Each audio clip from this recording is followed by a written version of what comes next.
চাফ-চিকুণতা অথবা স্বচ্ছতা ইয়াৰ মূল্য জনাটো বৰ্তমান সময়ত আমাৰ বাবে অতি প্ৰয়োজনীয়।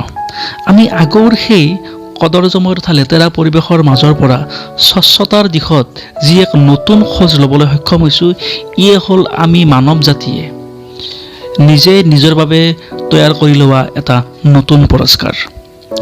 ভাৰত চৰকাৰে 2014 চনতে স্বচ্ছ ভাৰত অভিযান আঁচনি সামৰি লৈছিল আৰু য'ত মুকলিকৈ শৌচ কৰা আৰু ছলিড ৱেষ্ট মেনেজমেণ্টক এক ভাৰসাম্য স্থিতিত আনি লোৱাটো ইয়াৰ মূল লক্ষ্য আছিল।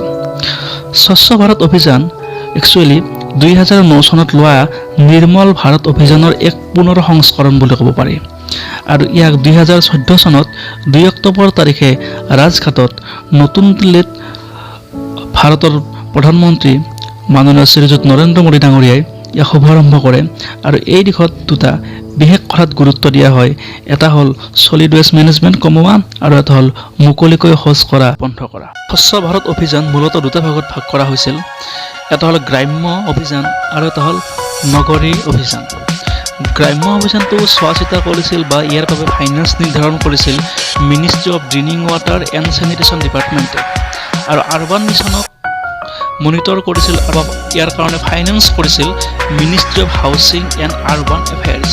স্বচ্ছতা পহেক এই অনুষ্ঠানটো আৰম্ভণি হৈছিল 2016 চনৰ এপ্ৰিল মাহৰ পৰা, য'ত গভৰ্ণমেণ্ট অফ ইণ্ডিয়াৰ মিনিষ্ট্ৰী ডিপাৰ্টমেণ্টৰ আৰু তেওঁলোকৰ ভিতৰত থকা জুৰিডিকশ্যনসমূহৰ যিবিলাক অফিচ কাৰ্যালয় শিক্ষানুষ্ঠান আছে, সেই সকলোবিলাক অফিচ কাৰ্যালয় শিক্ষানুষ্ঠানত স্বচ্ছতাৰ বিষয়ে তেওঁলোকৰ মাজত সজাগতা সৃষ্টি কৰা, স্বচ্ছতাৰ সজাগতাৰ নামত বিভিন্ন অনুষ্ঠান, বিভিন্ন কাৰ্যসূচী নিৰূপণ কৰা আৰু এই কাৰ্যসূচীটো চিৰিয়েলি 15 দিনলৈ চলি থাকিব আৰু যাৰ জৰিয়তে স্বচ্ছতাৰ প্ৰতি সকলো ৰাইজকে, মই আগতে কৈছোঁ যে যাৰ জৰিয়তে স্বচ্ছতাৰ প্ৰতি সকলো ৰাইজৰ মাজত সজাগতা তথা এক জাগৰণৰ সূচনা কৰা হয়। এইবাৰ বিদ্যালয়সমূহত মিনিষ্ট্ৰী অফ এডুকেশ্যনৰ তৰফৰ পৰা যি নিৰ্দেশনা আহিছে, সেই নিৰ্দেশনাসমূহৰ কিছুমান কাৰ্যসূচী আমাক যুগুত কৰি দিছে। অকণমান আপোনালোকৰ সুবিধা কৈ দিছোঁ। আমাৰ এই কাৰ্যসূচী আৰম্ভ হ'ব 1 ছেপ্টেম্বৰ 2023 তাৰিখৰ পৰা।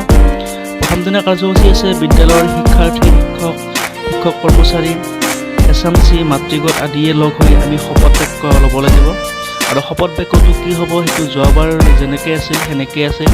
গতিকে আপোনালোকে যদি শপত বাক্যটো যোৱাবাৰ যদি কাৰ্যসূচী পালন কৰিছে, নিশ্চয় আপোনালোকৰ অফিচত হয়তো শপত বাক্যটো আছে আৰু যদি নাই বিভাগীয়ভাৱে আপোনালোকক এইটো প্ৰদান কৰা হ'ব। দ্বিতীয় দিনাৰ কাৰ্যসূচী আছে আমাৰ 2 ছেপ্টেম্বৰ আৰু 3 ছেপ্টেম্বৰ তাৰিখে। আমি এই কাৰ্যসূচীত আমি SMC বা SMDCৰ লগত এখন সভা অনুষ্ঠিত কৰিব লাগিব, য'ত হাত ধোৱা, মাস্ক পিন্ধা, ছেনিটাইজাৰ ব্যৱহাৰ কৰা, ছ'চিয়েল ডিষ্টেঞ্চ মানি চলা, নিজৰ ঘৰ পদূলি আদি চাফ চিকুণকৈ ৰখা, এই সম্পৰ্কে আলোচনা কৰিব লাগিব। দৈনিক হাত ধোৱা, চাফ চিকুণতাৰ ক্ষেত্ৰত ইউৰিনেল ব্যৱহাৰ কৰা, পানীৰ ব্যৱস্থা কৰা ইউৰিনেলত, চাবোন ধোৱা, এই সকলোবিলাক দিশ কিন্তু আমি এই কাৰ্যসূচীৰ ভিতৰতে ধৰিব পাৰোঁ। ইয়াৰ লগতে SMC, SMDC আদিৰ সহযোগত বিদ্যালয়ৰ অনাময় ব্যৱস্থা, ৰান্ধনীশাল, শ্ৰেণীকোঠা, ফেন, আচবাব, বাগিচা আদি পৰিষ্কাৰ কৰিব লাগিব। পুৰণি অলাগতিয়াল সামগ্ৰীসমূহ বিধিগতভাৱে বিদ্যালয়ৰ পৰা আঁতৰ কৰিব লাগিব। 4 আৰু 5 ছেপ্টেম্বৰ তাৰিখৰ কাৰ্যসূচী সাধাৰণতে জনসাধাৰণৰ সৈতে সম্পৰ্ক স্থাপন কৰা। ইয়াৰ বাবে শিক্ষক শিক্ষয়িত্ৰীসকলে বিদ্যালয়ৰ দাঁতিকাষৰীয়া গাঁও বা অঞ্চলসমূহৰ ৰাইজক স্বচ্ছতাৰ গুৰুত্ব সম্পৰ্কে অৱগত কৰিবলৈ প্ৰয়াস কৰিব। জলশক্তি অভিযান, জল সংৰক্ষণ আদিৰ বিষয়ে অৱগত কৰিব। শিক্ষক দিৱস যথাযথভাৱে বিদ্যালয়ত অনুষ্ঠিত কৰিব। স্থানীয় জনপ্ৰতিনিধিৰ সৈতে স্বচ্ছতা পহেকৰ লক্ষ্য আৰু উদ্দেশ্যৰ বিষয়ে সজাগতাৰ আয়োজন কৰিব। 6 ছেপ্টেম্বৰ তাৰিখৰ আমাৰ কাৰ্যসূচী প্ৰধানতঃ সেউজ বিদ্যালয় অভিযান দিৱস হিচাপে পালন কৰা হ'ব। সেইদিনাখন শিক্ষাৰ্থীসকলক জল সংৰক্ষণ, এবাৰ ব্যৱহাৰযোগ্য প্লাষ্টিকৰ সামগ্ৰীৰ প্ৰচলন নিষিদ্ধ কৰা আদিৰ ওপৰত পোষ্টাৰ, শ্লোগান আদি লিখিব দিয়া হ'ব আৰু সেইবিলাক প্ৰদৰ্শনী হিচাপত গাঁও বা স্থানীয় ৱাৰ্ড এলেকাত ডিছপ্লে কৰিবৰ কাৰণে সুবিধা কৰি দিব লাগিব। ইয়াৰ পিছত জল সংৰক্ষণৰ বিষয়ে শিক্ষাৰ্থীক অৱগত কৰিব লাগিব। পানীৰ অভাৱৰ বাবে হ'ব পৰা ভয়ংকৰ পৰিণাম আৰু প্ৰাকৃতিক উৎসসমূহৰ ৰক্ষণাবেক্ষণৰ ওপৰত ধাৰণা প্ৰদান কৰিব লাগিব। প্ৰতিদিনে কমেও 1 লিটাৰ পানী ৰাহি কৰাটো এটা অভ্যাসত পৰিণত কৰিবলৈ উদগনি যোগাব লাগিব।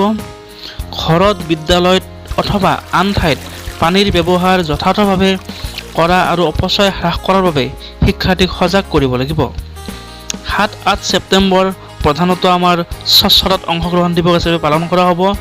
ইয়াৰ বাবে পৰিষ্কাৰ আৰু উপযুক্তভাৱে ৰক্ষণাবেক্ষণ দিয়া শৌচাগাৰ, প্ৰস্ৰাৱগাৰ আৰু বিদ্যালয় চৌহদৰ মাজৰ পৰা মণ্ডল আৰু খণ্ড পৰ্যায়ৰ কিছুমান শ্ৰেষ্ঠতাৰ বাবে প্ৰতিযোগিতা অনুষ্ঠিত কৰিব।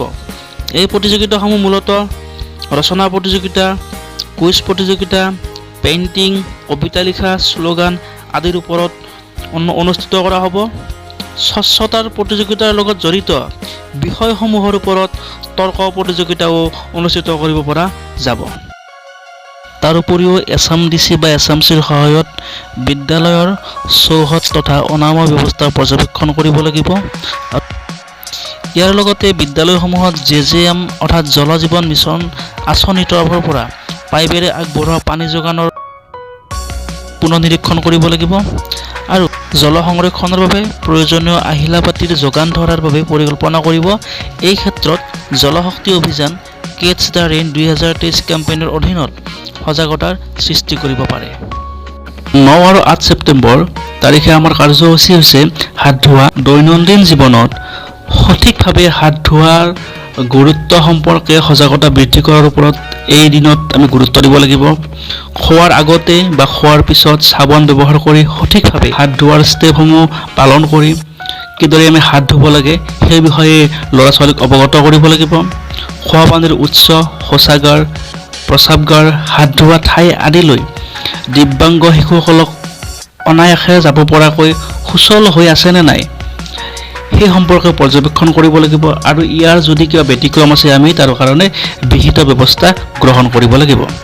বিভিন্ন উৎসৰ পৰা ব্যৱহাৰ কৰা পানীৰ অপচয় হৈছে নেকি তাক নিৰীক্ষণ কৰিব লাগিব আৰু সেই বিষয়ে পানীৰ অপচয় ৰোধ কৰাৰ কাৰণে শিক্ষাৰ্থীসকলক আমি উচিত শিক্ষাও দিব লাগিব।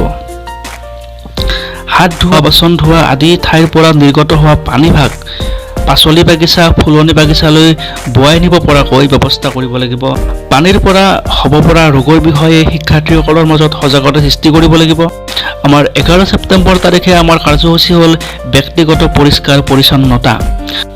এইদিনা আছে আমাৰ শিক্ষাৰ্থী, কৰ্মচাৰী, SMC বা SMDC অথবা মাতৃগোট আদিৰ কাৰণে দৃশ্য শ্ৰব্য অডিঅ' ভিজুৱেল মাধ্যমৰ ব্যৱস্থা কৰিব লাগিব আৰু সেই অডিঅ' ভিজুৱেল মাধ্যমৰ জৰিয়তে পৰিষ্কাৰ পৰিচ্ছন্নতাৰ বিষয়ে তেওঁলোকক অৱগত কৰিব লাগিব।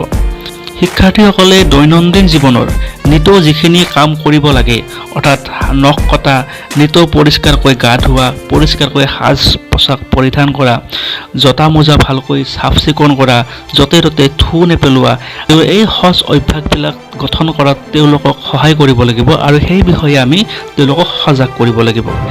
আৰু দৈনিক কমেও দুবাৰকৈ দাঁত ব্ৰাছ কৰাটো এটা অভ্যাসত পৰিণত কৰিবলৈ তেওঁলোকক আমি নিৰ্দেশনা তথা পৰামৰ্শ দিব লাগিব। 12 ছেপ্টেম্বৰ তাৰিখে আমাৰ কাৰ্যসূচী হ'ল বিদ্যালয়ত স্বচ্ছতা প্ৰদৰ্শনী আয়োজন কৰা। সেইদিনাখন আমি শিক্ষাৰ্থীসকলৰ মাজত অনুষ্ঠিত কৰা বিভিন্ন প্ৰতিযোগিতা তৈয়াৰ কৰা, শ্ৰেষ্ঠ শ্লোগান, কবিতা, পোষ্টাৰ, পেইণ্টিং আদিসমূহৰ আমি প্ৰদৰ্শনৰ ব্যৱস্থা কৰিব লাগিব। 13 আৰু 14 ছেপ্টেম্বৰ তাৰিখে আমাৰ কাৰ্যসূচী হ'ল স্বচ্ছতা কৰ্ম আঁচনি দিৱস। সেইদিনাখন SMC বা SMDCয়ে শিক্ষাৰ্থী, পিতৃ মাতৃ আৰু স্থানীয় ৰাইজৰ মাজত বিদ্যালয়খনৰ বাবে প্ৰস্তুত কৰা স্বচ্ছতা কৰ্ম আঁচনি অৰ্থাৎ স্বচ্ছতা একশ্যন প্লেনখন তেওঁলোকক অৱগত কৰিব লাগিব। স্বচ্ছতা পষেকৰ কাৰ্যসূচী ৰূপায়ণৰ অগ্ৰগতি সম্পৰ্কে শিক্ষাৰ্থীসকলৰ মাজত অথবা প্ৰহৰী ক্লাব বা তেওঁলোকৰ ছাত্ৰ সংসদৰ মাজত আলোচনা অনুষ্ঠিত কৰিব লাগিব।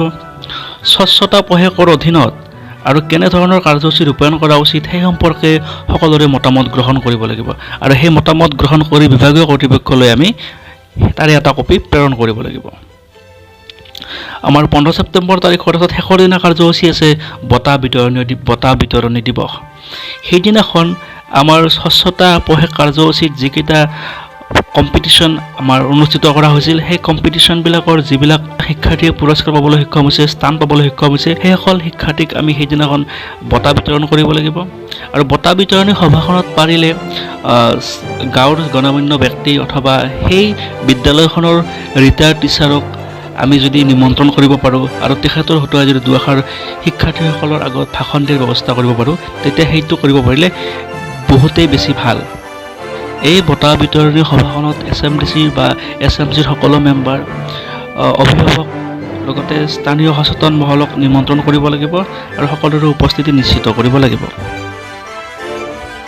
লগতে স্বচ্ছতা পষেকৰ অধীনত দৈনিক ৰূপায়ণ কৰা বিভিন্ন কাৰ্যসূচীৰ সংক্ষিপ্ত প্ৰতিবেদন প্ৰস্তুত কৰিব আৰু আৱশ্যকীয় ফটো ভিডিঅ'সমূহ সংলগ্ন কৰি শিক্ষা খণ্ডলৈ পঠাই দিব আৰু সিদিনাখনৰ পৰাই স্বচ্ছতা পষেকৰ কাৰ্যসূচীৰ অন্ত পৰিব। ধন্যবাদ।